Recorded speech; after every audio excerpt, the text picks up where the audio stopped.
All I kept seeing, like, I just held his broken body. I just kept looking at him. Amber and her husband, Joshua, met in 2010 and married later that same year. After their wedding, Joshua, who was in the Air Force, was stationed in Alaska, where they moved together.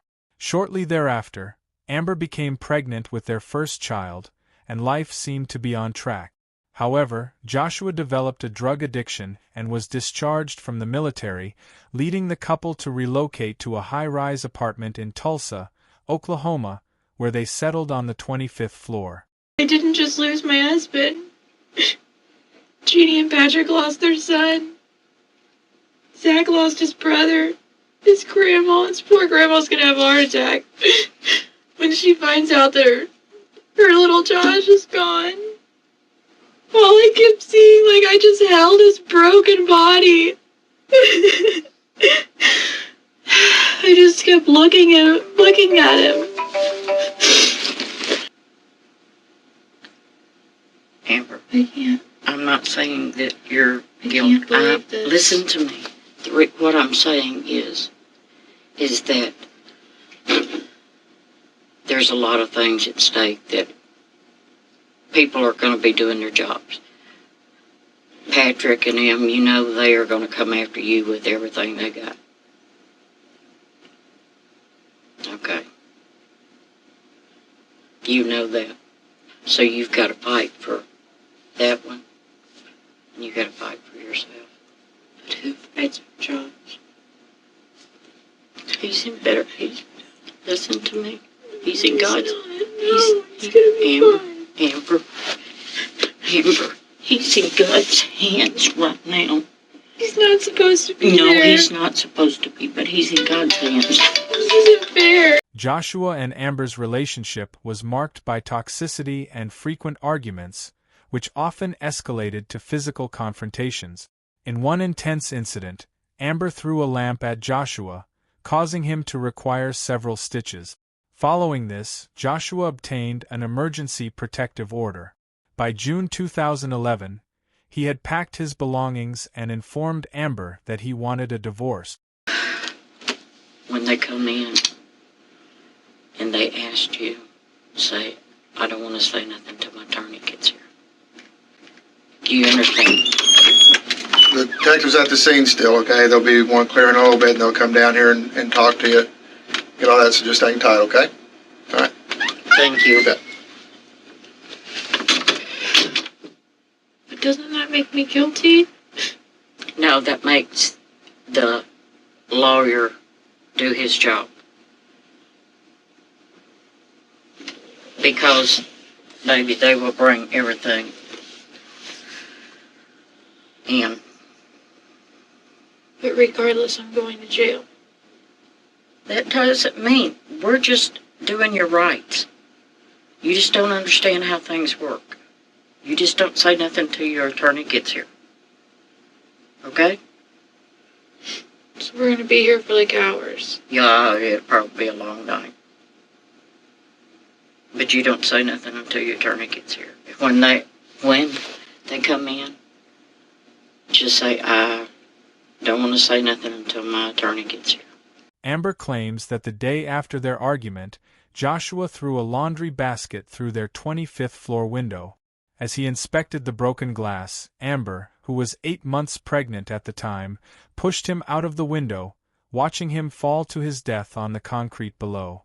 She asserts that she then ran out of the apartment complex and saw Joshua's lifeless body on the ground, recalling how she kissed his cheek, which had already begun to turn blue. Okay?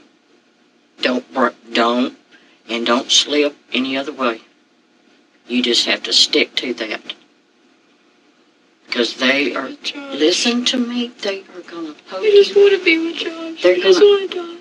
No, you don't. Yes, I do. Amber, you got that baby there. But this is Josh's baby. Just right, that's Josh's baby. That's the only thing that Josh has got is that baby. He's supposed to be here. I'm such a bad person. Amber. No, I don't deserve to live. deserve to be a mom. Josh deserves to be a dad. And Josh isn't even a person anymore. You can't talk like that.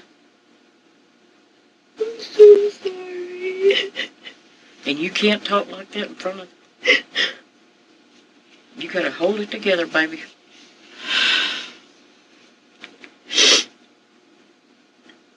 I can't stop seeing Josh fall.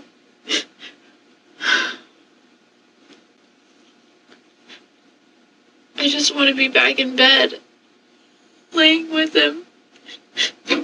That's never gonna happen again. No.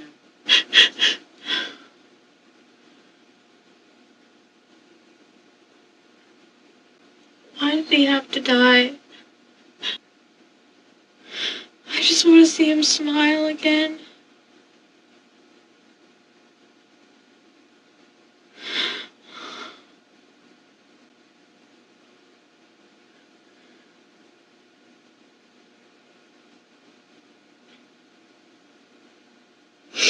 This isn't fair. I just want to go back in time.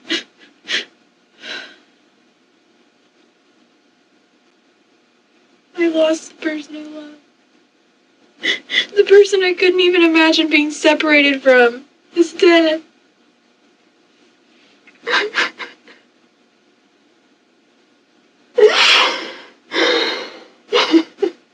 Amber was taken in by the local police and placed in an interrogation room with her grandmother. Unbeknownst to her, the conversation was being recorded, and as she discussed the events of that day, she exhibited signs of psychological shock.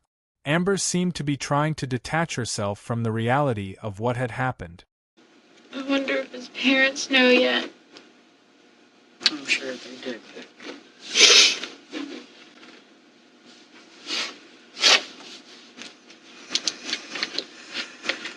They were right. They kept saying if we stay together, I'm gonna kill him.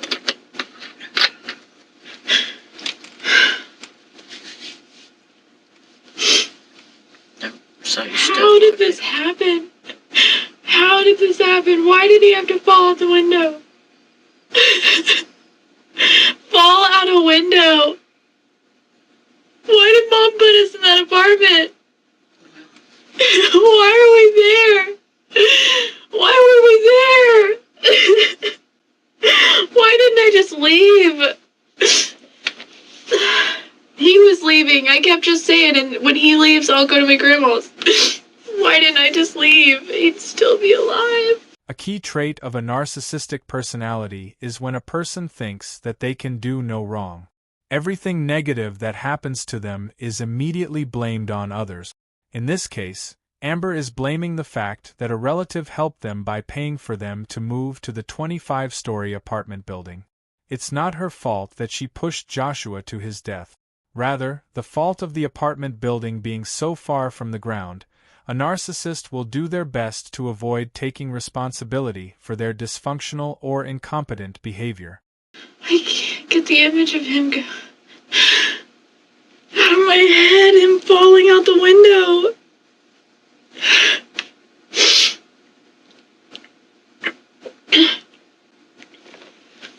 I'm just trying to tell myself this isn't real and this is all gonna be over soon.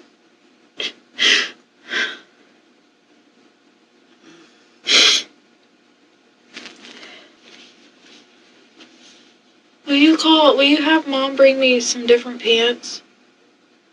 Well, right now, ain't nobody going nowhere.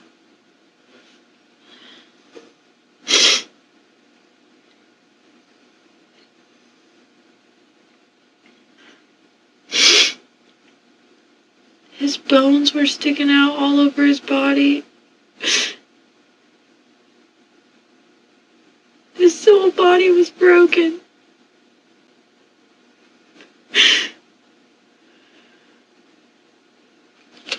And I just held him and kissed his cheeks and screamed for him to wake up.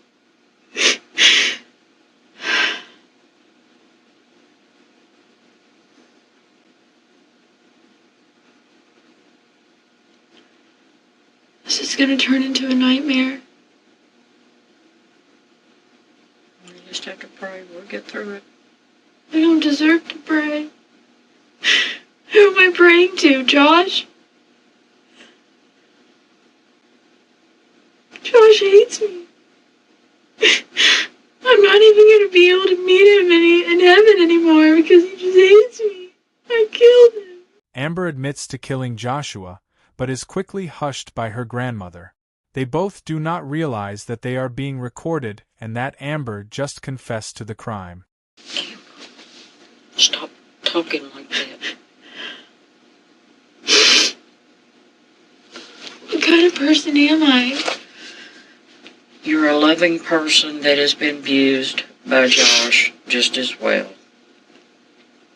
No, I'm a horrible person who could do that. Who could do that? Push my husband and make him fall out the window.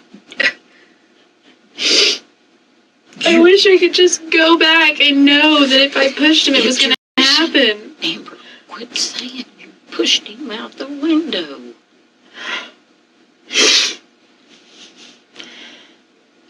Did you intentionally? No, of course not. Okay, that's what they're going to take it as, baby. That's why I said everything that you say, they're going to, in a different matter. Because they're going to say, okay, Amber. I just don't understand this whole legal system. No, not that. I don't understand the whole pattern of events of the last year. Us getting married and going to Alaska. Everything in Alaska, me being pregnant. Coming back here, getting kicked out of Mom's house, going to the apartment. And then all for it to Josh just fall out of a high-rise building. I wish y'all would have never went to the apartment. I mean, what are the chances? How many times has that happened?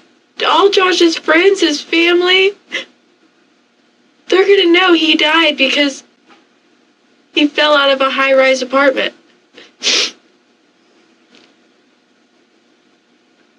And I just keep watching him fall. Over and over and over again in my head. Watching him flail and think that he, my last thought was, please catch yourself. And I just want to know what was going through his head. If he knew he was going to die. If he said a prayer, or if he cursed my name, or if he just thought that he could catch himself too. And then just watching him hit the ground. Is there no balcony there from the living room? No.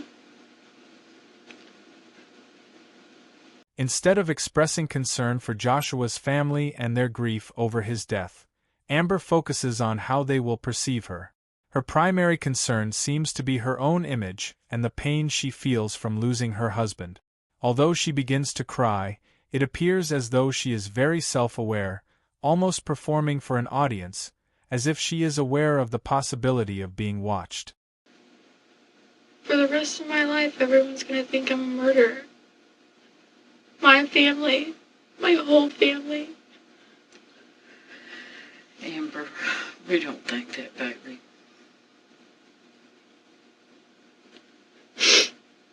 All of Tulsa's gonna know.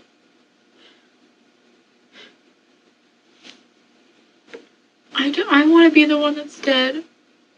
I want to be dead, and I want Josh to be here. What's little Levi gonna do? They could save him. So not only does he have to lose his daddy, he's got to lose his mama too. I just have to. Just want to go back. Please, I just want to go back and just not push him, just catch him, something.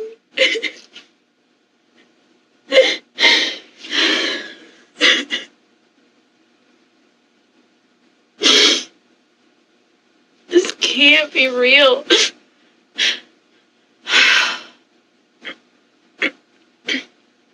mean, I still have my whole life ahead of me.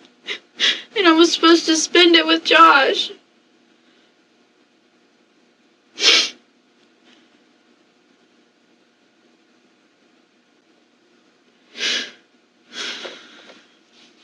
And now I'm gonna go to prison. And Josh is dead. My baby's gonna get taken away from me.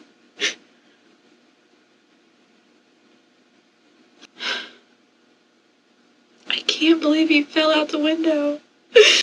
Why did that happen? Because it's an apartment up there with a view and y'all. Why didn't I just leave? Why were we there? Why did he fall? Josh is dead.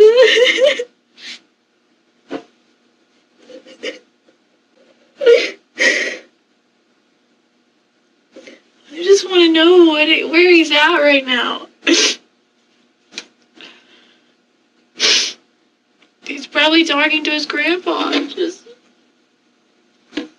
He's probably talking to his grandpa.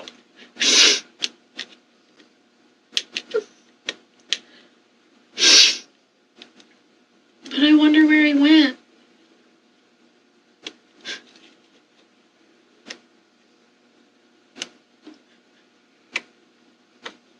And what about a funeral? How is that ever gonna work? Amber. That's what I'm saying. This is a nightmare that's just now getting started. I mean, as if Josh being dead, I can't even say it without I can't believe it when I say it. For the next 20 minutes, Amber mumbles to herself, showing little concern for anyone but herself. She questions why this happened to her, worries about what others will think, and laments their choice to live so high up in an apartment. Thoughts of jail flood her mind, and she frets over how to hold a funeral for Joshua, given his current state. Her self-absorption highlights her struggle to process the situation, focusing solely on her own fears and anxieties. No.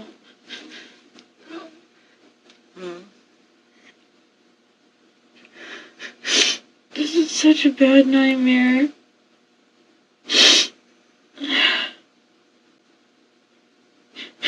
I just want Josh to hold me. Just one more time, and then I'll say goodbye and I'll leave him alone. Why did this happen? This is just... This is just only stuff that happens in movies.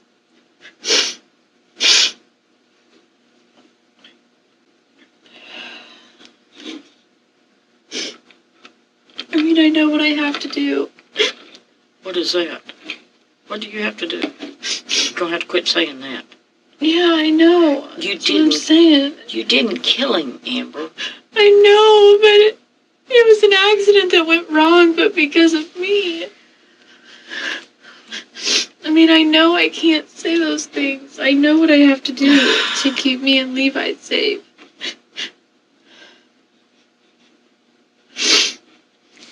No, the only thing that I'm telling you is just for you to talk to your attorney. You have to be open and honest with your attorney. I'm just saying that your emotions right now, you're in shock. What if I'm not? What if I'm just a horrible person who can't cry? You're human. You're in shock. You seen your husband that you love die. That's shock. You're like I'm in shock. 7.5 months pregnant. You're carrying a child. I don't feel like I'm in shock. I just don't feel anything. I just keep hoping it's all that Josh is just gonna walk in here. The door. But he's not.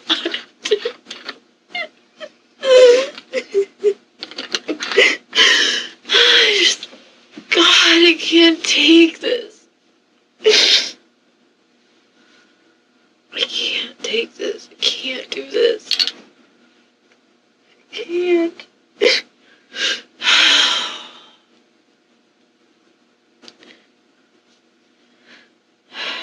can't.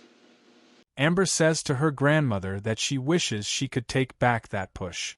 Her grandmother replies, "What push?" Amber then describes the events that took place leading up to the fall. The detectives watching from the other room have everything they need already, but they continue to watch as she digs a deeper hole for herself. Not only is he dead, but the way he died. I just wish it would leave my head. Every time I close my eyes, I see it. It's like torture. My subconscious just keeps playing it over and over and over again. As if one time seeing it isn't bad enough, I have to see it over and over and over. I just want to save him. I want to save him. I just want it. At least if I can go back and take back the push, at least I can save him. The push? The push. I pushed him against the wall and he... Oh my god.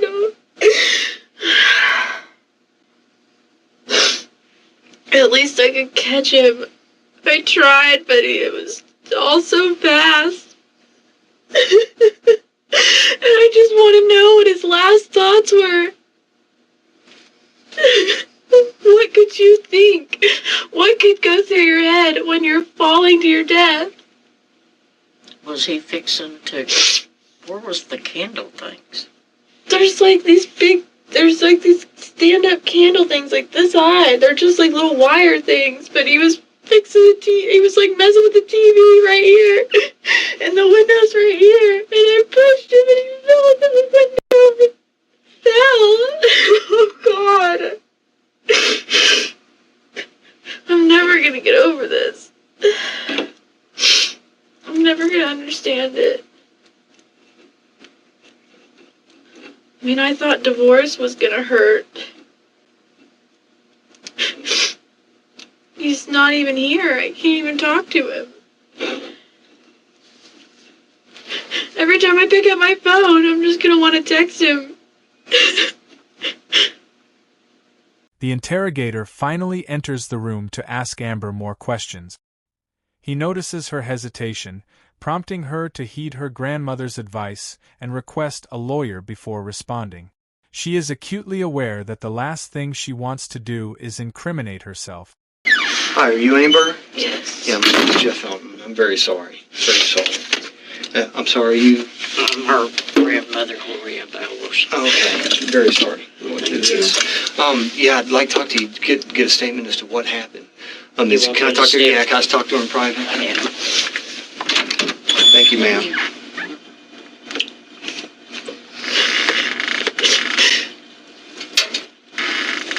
Thanks. Mm-hmm. How old are you? 19. 19?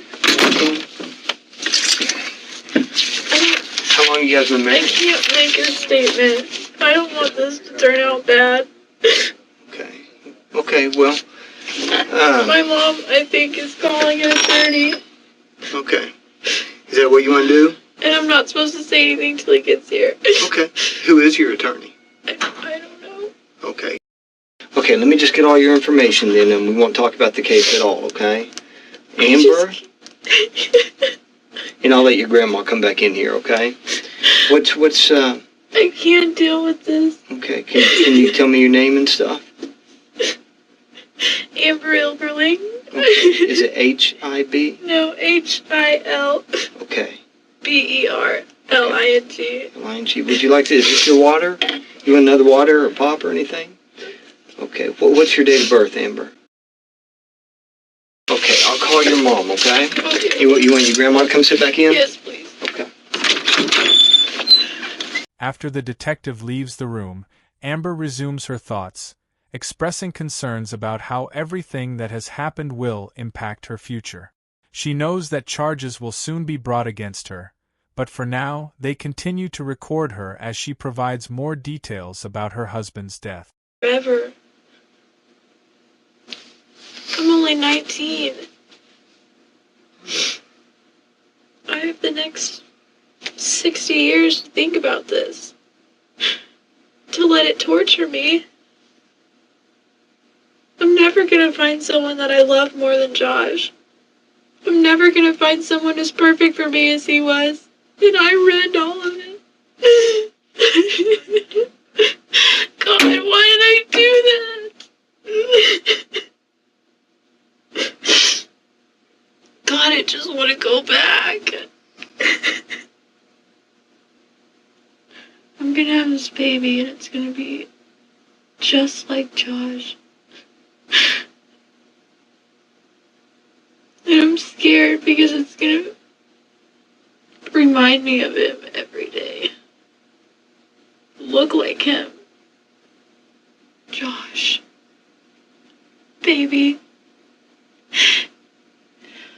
I will never, ever forgive myself. I can't even begin to accept this. I want you to be here. Just come back, please. Please. I love you. I love you so much. I hope you are happy. I will spend the rest of my life paying for this. While awaiting trial, Amber was offered multiple plea deals which included as little as 5 years in prison, but she rejected these offers. She would eventually be allowed out on bond while she was awaiting trial, but she had to wear an ankle monitor and remain drug and alcohol free. Her bond would be revoked after she failed to charge her bracelet 10 times and also tested positive for drugs during a mandatory random screening. Amber would be convicted of murder and sentenced to 25 years in prison. I didn't even yell at him or anything. I don't know what happened. He was the one walking around yelling at me, being mean, and I was just cleaning up the glass. I didn't say anything mean to him. I didn't yell at him.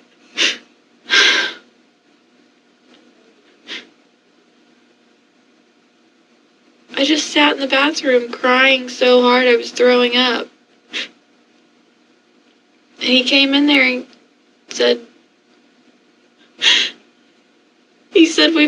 I've got all these options. He said, you want me?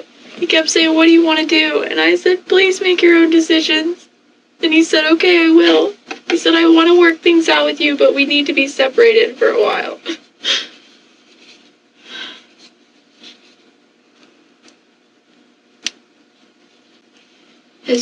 He had already talked to his dad.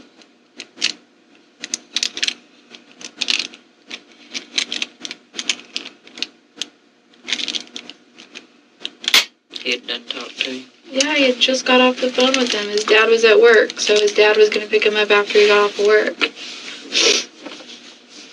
That's why he was going with his friend.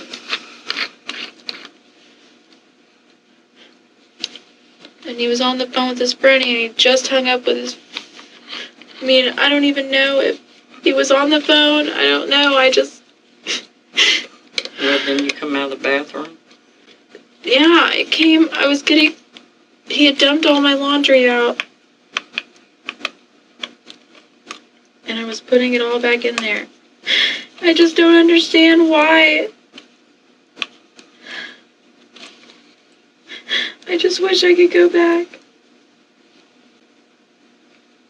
And just have left. No, you gathered your laundry up when you fixing to go out the door. Yeah, and I couldn't leave because the guy was in there measuring the window that Josh had broke. Was all this going on with the guy there? He was out on the balcony, measuring the window from the outside on the balcony, from the bedroom, and we were in the living room. Oh. So it was somebody in the... Yeah, so I couldn't leave because the guy was in there measuring the apartment. Were y'all hollering and stuff? No. We weren't yelling or anything. Josh was yelling, but not while the guy was in there. Where was the guy? Had he left? No, he was there when Josh Still fell. there? He was still there? Yeah, he was out on the balcony, and he heard me start screaming. I was screaming. Just screaming, running around. And I ran out the door to go down the elevator to go get Josh. And he came out and he was like, oh my God, he fell. And I was like, I know. I was like, I have to go get him.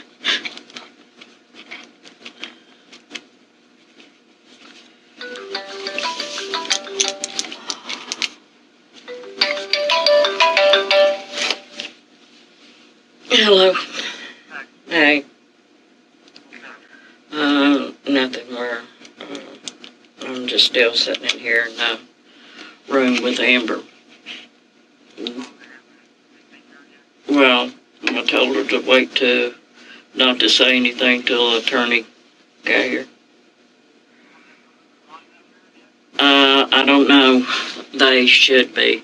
The cops had them down at the apartment answering questions. And I'm sure that they'll then be down here because the investigator was going to call Rhonda. So I'm just sitting and waiting until attorney shows up or Rhonda. Yeah, I told him, he's called me, but I told him I couldn't really tell him anything or talk to him right now because I'm kind of stuck here in this room. So I'm going to sit in here with her until Rhonda and them gets here and the attorney. Alrighty. Alright, love you. Bye. Brian.